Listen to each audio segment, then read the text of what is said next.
महावतार बाबा जी एक ऐसा नाम जिसके बारे में जितना पढ़ो रहस्य उतना ही गहरा होता जाता है। न कोई जन्म तिथि पक्की, न कोई सामान्य जीवन चरित्र, फिर भी भारत की आध्यात्मिक परंपरा में उनका स्थान बहुत ऊंचा माना जाता है। बाबा जी को दुनिया ने सबसे ज़्यादा जाना परमहंस योगानंद की प्रसिद्ध किताब ऑटोबायोग्राफी ऑफ अ योगी के माध्यम से।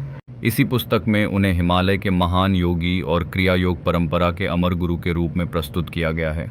कहा जाता है कि महाअवतार बाबा जी ने 19वीं सदी में लाहिड़ी महाशय को क्रिया योग की दीक्षा दी। लाहिड़ी महाशय गृहस्थ थे, नौकरी करते थे, परिवार चलाते थे। यही बात इस कहानी को खास बनाती है। आध्यात्मिकता सिर्फ जंगलों, गुफाओं या सन्यासियों तक सीमित नहीं, ये घर, काम और जिम्मेदारियों के बीच भी संभव है। बाबा जी की कथा का सबसे आकर्षक पहलू उनका रहस्य नहीं, उनका संदेश है। आज की दुनिया में लोग तेज सफलता, तनाव, कंपैरिजन और एंग्जाइटी में उलझे हैं।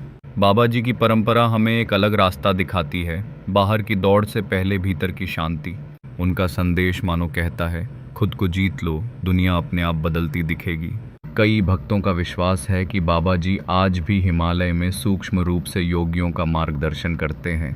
इतिहास इसे प्रमाणित घटना की तरह साबित नहीं कर सकता, लेकिन भारतीय आध्यात्मिक परंपरा में गुरु तत्व को केवल शरीर से नहीं, चेतना से जोड़ा जाता है।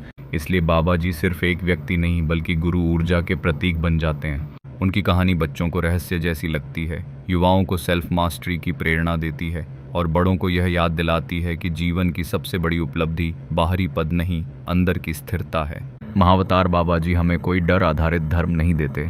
वे अनुशासन, ध्यान, श्वास और आत्मजागरण की बात करते हैं। क्रिया योग का मूल भाव भी यही है। शरीर को शांत करो, सांस को संतुलित करो, मन को केंद्रित करो और भीतर उस चेतना को पहचानो जो हमेशा मौजूद है। सबसे अनोखी बात यह है कि बाबा जी की परंपरा व्यक्ति को भाग्य के भरोसे बैठना नहीं सिखाती। ये कर्म, साधना और आत्मनियंत्रण की बात करती है।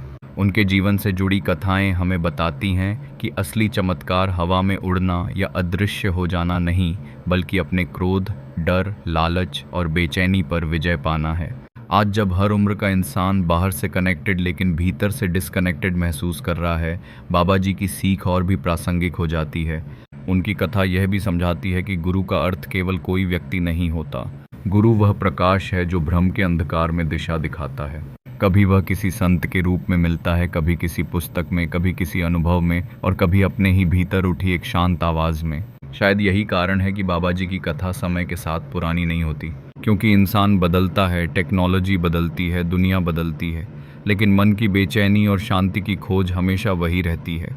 महाअवतार बाबा जी का रहस्य यह नहीं कि वे कहाँ हैं, असल रहस्य यह है कि उनकी परंपरा आज भी लाखों लोगों को भीतर देखने की प्रेरणा क्यों देती है।